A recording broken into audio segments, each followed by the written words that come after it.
প্রিয় নবম শ্রেণীর শিক্ষার্থীবৃন্দরা, আজকে তোমাদের অর্ধবার্ষিক পরীক্ষার সুপার বুলেটিন একটি সাজেশন নিয়ে উপস্থিত হলাম।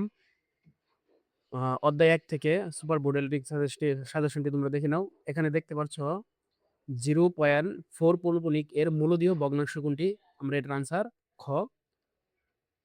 n belongs to n এর জন্য নিচের কোনটি?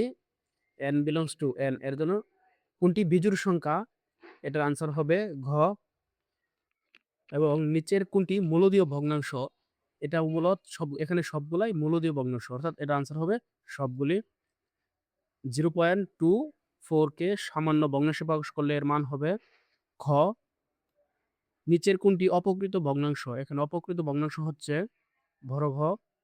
একটি স্বাভাবিক সংখ্যার বর্গের সাথে সংখ্যাটি যোগ করলে নিচের কোনটি হবে? এটার আনসার ক। দুটি ক্রমিক বিজোড় সংখ্যার বর্গের অন্তর বা উত্তর হলে বড় সংখ্যাটি নিচের কোনটি? এটার আনসার ঘ। 0.2 পৌনঃপুনিক 4 পৌনঃপুনিককে সামান্য ভগ্নাংশে প্রকাশ করলে নিচের কোনটি হবে? এর আনসার ক। দুটি ক্রমিক সংখ্যার বর্গের অন্তর 7 হলে সংখ্যা দ্বয়ের অন্তর কত? খ। আনসার খ 3 ও 4। 0.3 পৌনঃপুনিক ইন্টু 0.6 পৌনঃপুনিক সমান কত? এটার আনসার ক। 1.1 এবং 1.11 এর মাঝের সংখ্যা নিচের কোনটি? এটার আনসার ঘ।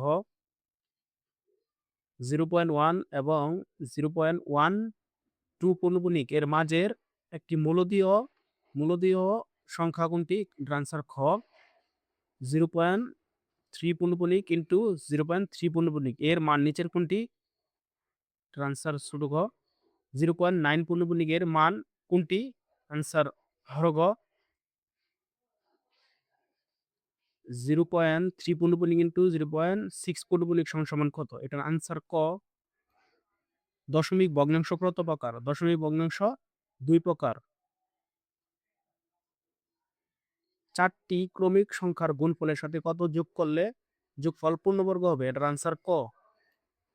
√5 এর মান 2.36066 এত হলে এটি একটি অমূলদ সংখ্যা। এটি একটি অমূলদ সংখ্যা এবং এটি অসীম অনাবৃত দশমিক ভগ্নাংশ। সুতরাং এর আনসার হবে 1 ও 3, অর্থাৎ খ।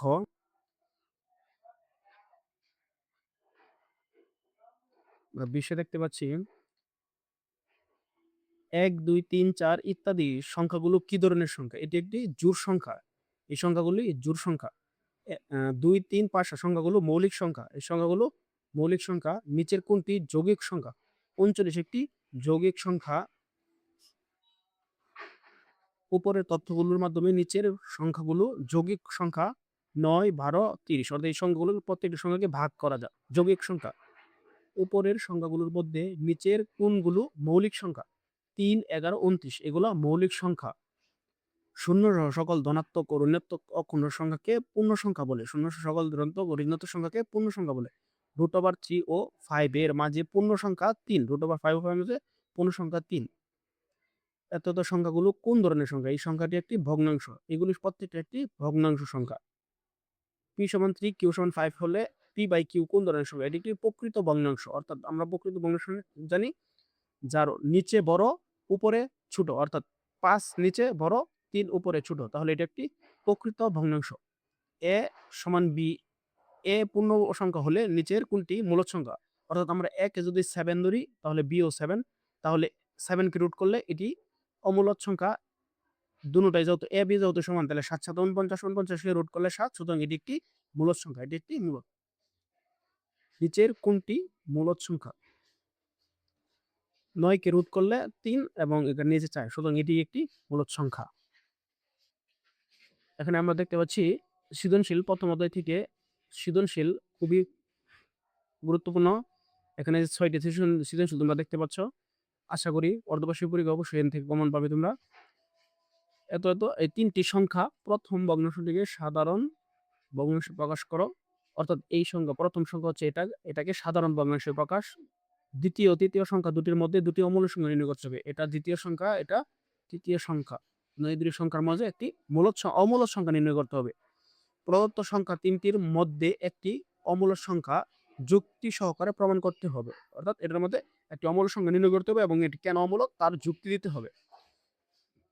তাহলে ১ নাম্বার গেল। ২ আছে ১২ এত এই ৩টি আবৃত্ত ভগ্নাংশ। ১২ 1 পূর্ণবণিক 8 5 পূর্ণবণিকে সাধারণ ভগ্নাংশে প্রকাশ করতে হবে। এটাকে সাধারণ ভগ্নাংশে প্রকাশ। ১২ 1 পূর্ণবণিক 8 5 পূর্ণবণিকে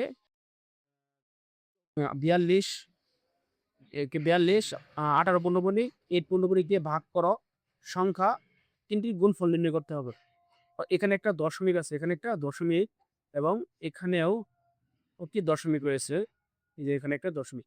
তাহলে ১২.1 পূর্ণবণিক 8 পূর্ণবণিকে সাধারণ ভগ্নাংশে প্রকাশ এবং ১২.8 পূর্ণবণিক 8 5 পূর্ণবণিকে ৪২.18 পূর্ণবণিক দিয়ে ভাগ সংখ্যা ৩টির গুণফল নির্ণয় করতে হবে। এবং ৩ নম্বরে দেখতে পাচ্ছি 1.04 পূর্ণবণিক 5.13 পূর্ণবণিক 02 পূর্ণবণিক 804 পূর্ণবণিক ৩টি আবৃত দশমিক ভগ্নাংশ। প্রথম দুটি ভগ্নাংশে সাদৃশ্য আবৃত দশমিক ভগ্নাংশে পরিবর্তন করতে হবে। অর্থাৎ এটা এবং এটাকে দুটি সাদৃশ্য আবৃত দশমিক ভগ্নাংশে প্রকাশ করতে হবে। সংখ্যা ৩টির যোগফল নির্ণয় করতে হবে। এই ৩টা সংখ্যার যোগফল নির্ণয় করতে হবে এবং এর ৪ দশমিক স্থান পর্যন্ত বর্গমূল নির্ণয় করলে আমরা দেখতে পাচ্ছি এবং এই পৃষ্ঠে দেখা যাচ্ছে ২৯ একটি সংখ্যা। সংখ্যাটি মৌলিক না যৌগিক সংখ্যা? এটি অবশ্যই একটি মৌলিক সংখ্যা। কারণ এই সংখ্যাকে আমরা অন্য কোনো সংখ্যা দিয়ে ভাগ করতে পারি না। সুতরাং এটি হচ্ছে মৌলিক সংখ্যা। সংখ্যাটির বর্গমূল নির্ণয় করা এবং ২ দশমিক স্থান পর্যন্ত আসন্ন মানে এটার বর্গমূল নির্ণয় করতে হবে। প্রমাণ করো যে উদ্দীপকের সংখ্যাটির বর্গমূল একটি অমূলক সংখ্যা। অর্থাৎ এটার একটা অমূলক সংখ্যা, এটা প্রমাণ করতে হবে। আমি পরবর্তী ক্লাসে অবশ্যই তোমাদের এই বিষয়ে ব্যাখ্যা করে দেব। তোমরা যদি চাও তাহলে পরবর্তী ক্লাসটি দেখতে পারো। 0.3 পূর্ণবণিক 0.6 পূর্ণবণিক 0.25 পূর্ণবণিক ৩টি আবৃত দশমিক ভগ্নাংশ। প্রথম দুটি ভগ্নাংশকে এই ভগ্নাংশ এবং এই দুটি ভগ্নাংশকে আমরা সাধারণ ভগ্নাংশে প্রকাশ করতে হবে। ভগ্নাংশ ৩টির গুণফল অর্থাৎ এই ৩টা ভগ্নাংশের গুণফল নির্ণয় করতে হবে। তৃতীয় ভগ্নাংশটির বর্গমূল ৩ দশমিক স্থান পর্যন্ত আসন্ন মান নির্ণয় করতে হবে। অর্থাৎ এই ৩টা ভগ্নাংশের গুণফল আসন্ন মান ৩ দশমিক স্থান পর্যন্ত নির্ণয় করতে হবে। √2 ৩ নম্বরে দেখতে পাচ্ছি √2 এবং 1 ও 4 দুটি বাস্তব সংখ্যা। মূলদ সংখ্যা কি? অর্থাৎ মূলদ সংখ্যা হলো ওই সংখ্যা যে সংখ্যার মূলদ সংখ্যা কি? আমরা এখানে মূলদ সংখ্যা কি এটার ব্যাখ্যা করতে হবে। প্রদত্ত সংখ্যাদ্বয়ের মাঝে দুটি মূলদ এবং দুটি অমূলদ সংখ্যা নির্ণয় করতে হবে। অর্থাৎ এই সংখ্যা এবং এই দুটি সংখ্যার মাঝে দুটি মূলদ ও অমূলদ সংখ্যা নির্ণয় করতে হবে। দেখাও যে প্রথম সংখ্যাটি একটি অমূলদ সংখ্যা, অর্থাৎ এই সংখ্যাটাই আমাদের অমূলদ, আমাদের এটা প্রমাণ করতে হবে। ধন্যবাদ শিক্ষার্থীরা। যে আমরা দেখে নিলাম যে তোমাদের অর্ধবার্ষিক পরীক্ষার জন্য প্রথম অধ্যায় থেকে সুপার সাজেশনটি, এটির যদি সমাধান চাও তাহলে অবশ্যই কমেন্টে জানিয়ে দেবে। তারপর আমরা তোমাদের এই অধ্যায়ের যে তোমাদের সুপার সাজেশনটি উত্তরমালা নিয়ে আসব। আর পরবর্তী প্রত্যেকটি অধ্যায় থেকে আমরা সুপার সাজেশন তৈরি করব। আর পরবর্তী ভিডিওটি সবার আগে পেতে চ্যানেলটি সাবস্ক্রাইব করে পাশেই থাকবে। আর যারা সাবস্ক্রাইব করেছো তাদেরকে অসংখ্য ধন্যবাদ।